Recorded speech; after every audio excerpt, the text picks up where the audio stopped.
ओम नमो भगवते वासुदेवाय। ओम नमो भगवते वासुदेवाय। आषाढ़ मास। आषाढ़ मास एक संधि मास है। आषाढ़ मास में ऋतु परिवर्तन हो रहा होता है। ग्रीष्म जाती है और वर्षा ऋतु आती है, तो इसको संधि मास बोलते हैं। और संधि मास में किया हुआ दान पुण्य चौगुना फल मिलता है। और एक और विशेष बात रहती है कि आषाढ़ मास की पूर्णिमा को गुरु पूर्णिमा होती है। यानी कि आषाढ़ मास जैसे ही शुरू होता है और इस पे पूरे मास वर्ष भर इस महीने में हम गुरु के जितना समीप जाएंगे, सानिध्य में रहेंगे, गुरु के संपर्क में रहेंगे, उतना हमारी मन की स्थिति मजबूत रहेगी। तो आषाढ़ मास जो है वो गुरु का मास होता है।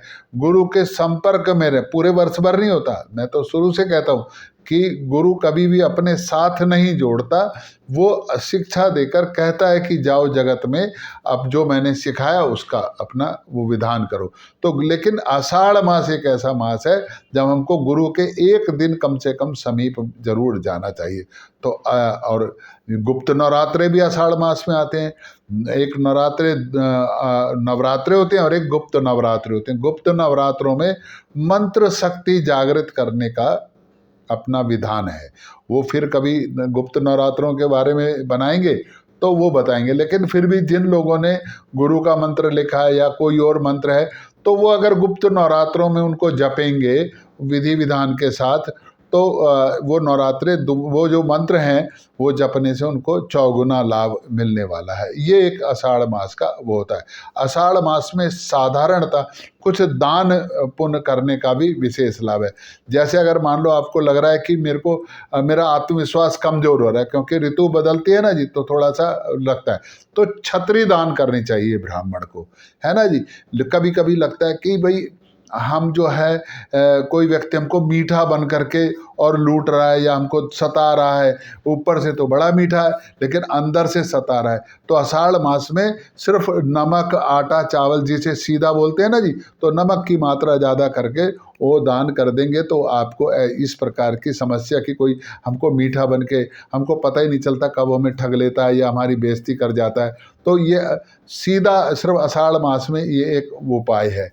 तो तांबे का दान कर सकते हैं। तांबे का दान करने से कारोबार में वृद्धि होती है। आषाढ़ मास में तांबे की घंटी, तांबे का लोटा, तांबे का गिलास, थाली, कुछ भी, तांबे की घंटी बजाने वाली घंटी, दीवा, ये भी दान कर सकते हैं ब्राह्मण को।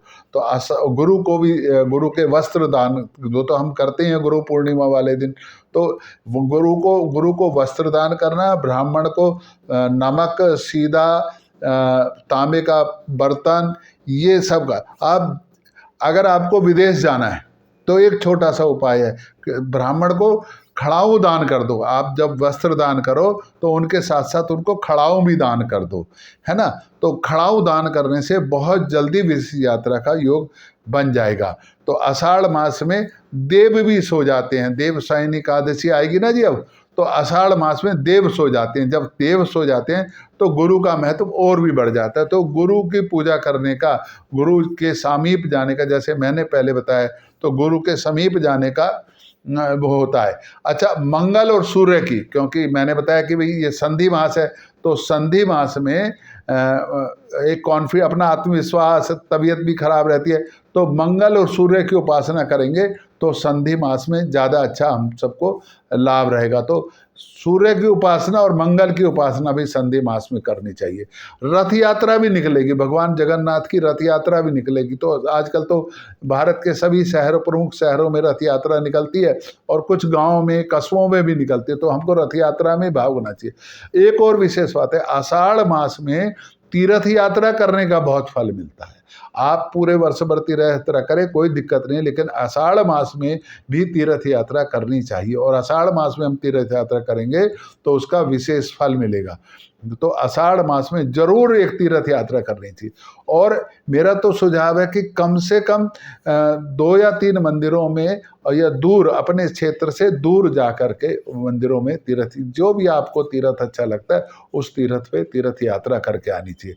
और आषाढ़ मास में अगर अगर हम प्रयास करें कि जो राम गमन यात्रा पथ है उसके किसी एक बिंदु पर होकर के आए, किसी एक जगह पर, रामेश्वरम से लेके अयोध्या तक पूरा ये एक राम गमन पथ है, उसके अंदर किसी भी एक जगह आप होकर के आषाढ़ मास में हो सकते हैं।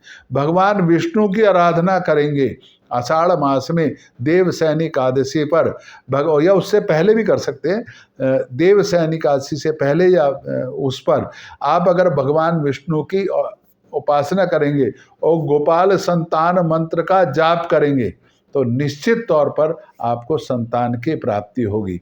तो आषाढ़ का महीना है, आप सबको बहुत शुभ हो। गुरु का महीना है, देव सो जाएंगे, आषाढ़ के बाद सावन आएगा, भादो आएगा।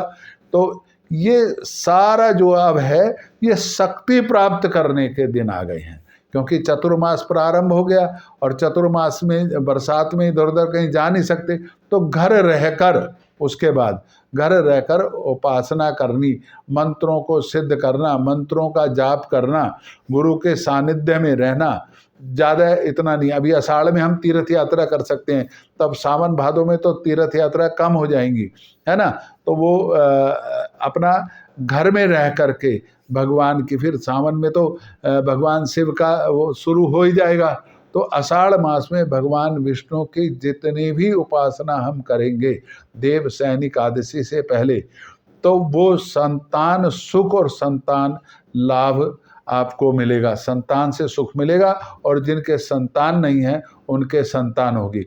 एक और विशेष मैं आपको बताता हूँ कि आप पीला दुपट्टा, पीला वो चुनरी होती है ना जी, चुनरी, कहीं दुपट्टा करते हैं, कहीं साल दो, कहीं दुसाला बोलते हैं।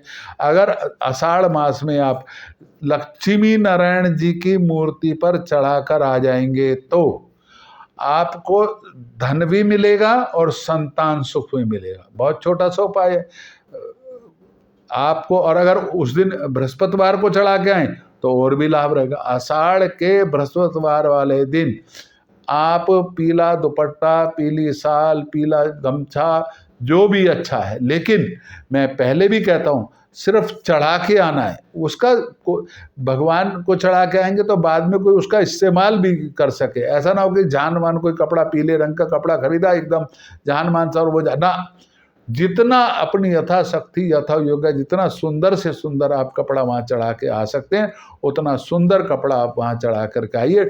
देखिए भगवान विष्णु आषाढ़ मास में आपकी हुई इस छोटी सी पूजा से आपके घर में धन धान्य की वृद्धि होगी और आपके संतान सुख, आपका अगर आपका संतान आपका कहना नहीं मानता या आपकी बात नहीं मानता या आपसे कहीं दूर ही है, आपसे मुलाकात नहीं हो रही है, तो ये एक छोटा सा उपाय करना है और बिल्कुल संतान आपका सम्मान करना शुरू कर देगा। एक और छोटा सा उपाय है, मंगलवार वाले दिन लाल मूंग की दाल मंदिर में दाल करके आ जाओ, है ना, मसूर की दाल दान करके आ जाओ। देखो इससे बड़ा सुख मिलेगा। जो हम कहते हैं ना कभी नर्वस हो गए हैं जी, कमजोरी आ रही है, वीकनेस आ रही है, तो मंगलवार वाले दिन हनुमान जी को पेड़े का प्रसाद चढ़ा दो।